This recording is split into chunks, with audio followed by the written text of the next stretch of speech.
जय माता दी। आप सभी का हमारे YouTube चैनल पर हार्दिक स्वागत है। आज सुने मासिक दुर्गा अष्टमी व्रत की पौराणिक कथा। इस समय सावन माह का शुक्ल पक्ष चल रहा है। हर महीने की शुक्ल पक्ष की अष्टमी तिथि को मासिक दुर्गा अष्टमी के रूप में मनाया जाता है।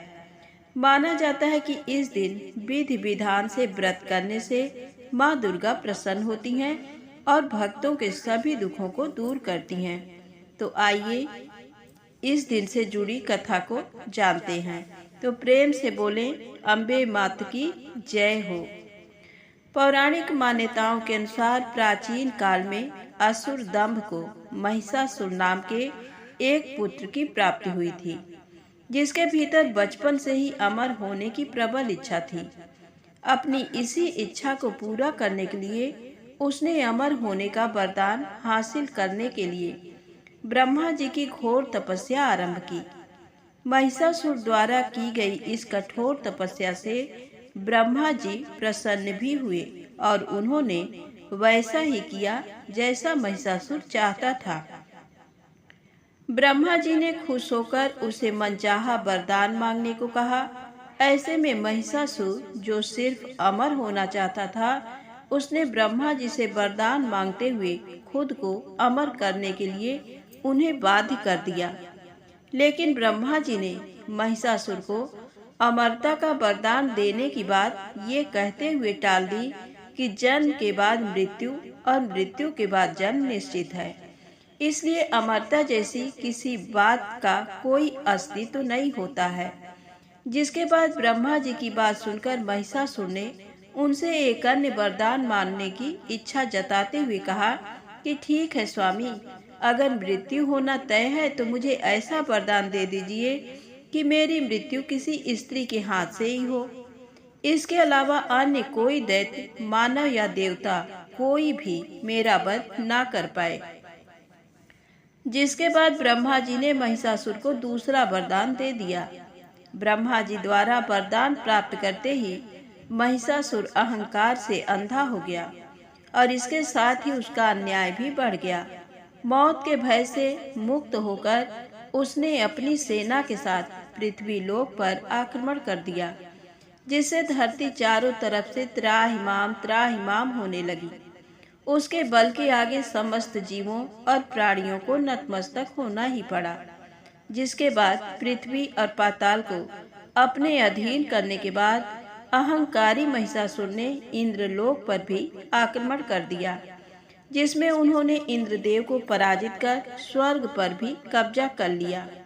महिषासुर से परेशान होकर सभी देवी देवता त्रिदेवों के पास सहायता मांगने के लिए पहुँचे। इस पर विष्णु जी ने उसके अंत के लिए देवी शक्ति के आवाहन की सलाह दी, जिसके बाद सभी देवताओं ने मिलकर देवी शक्ति को सहायता के लिए पुकारा और इस पुकार को सुनकर सभी देवताओं के शरीर में से निकले तेज ने एक अत्यंत खूबसूरत सुंदरी का निर्माण किया। उसी तेज से निकली माँ आदिशक्ति, जिसके रूप और तेज से सभी देवता भी आश्चर्यचकित हो गए। त्रिदेवों की मदद से निर्मित हुई देवी दुर्गा को हिमवान ने सवारी के लिए सिंह दिया। इसी प्रकार वहां मौजूद सभी देवताओं ने भी माँ को अपने एक एक अस्त्र शस्त्र सौंपे। इस तरह स्वर्ग में देवी दुर्गा को इस समस्या हेतु तैयार किया गया।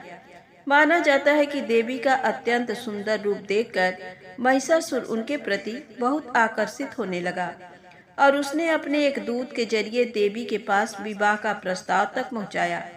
अहंकारी महिषासुर की इस ओछी हरकत ने देवी भगवती को अत्यधिक क्रोधित कर दिया, जिसके बाद से ही माँ ने महिषासुर को युद्ध के लिए ललकारा। माँ दुर्गा से युद्ध की ललकार सुनकर ब्रह्मा जी से मिले वरदान के अहंकार में अंधा महिषासुर उनसे युद्ध करने के लिए तैयार भी हो गया। इस युद्ध में एक एक करके महिषासुर की संपूर्ण सेना का माँ दुर्गा ने सर्वनाश कर दिया।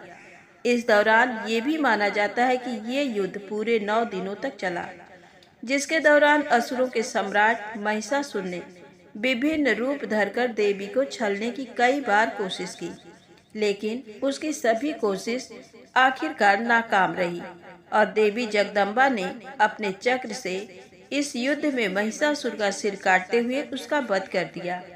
अंत में इस तरह देवी भगवती के हाथों में महिषासुर की मृत्यु संभव हो पाई।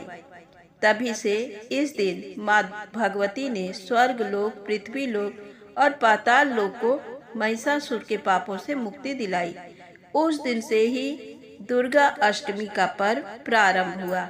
तो प्रेम से बोलें, माँ शेरा वाली भगवती माँ दुर्गा की जय हो। यदि आप माँ अम्बे को मानते हैं तो प्लीज़ लाइक अवश्य करिएगा। हो सके तो चैनल को सब्सक्राइब करके मेरा सहयोग भी करें।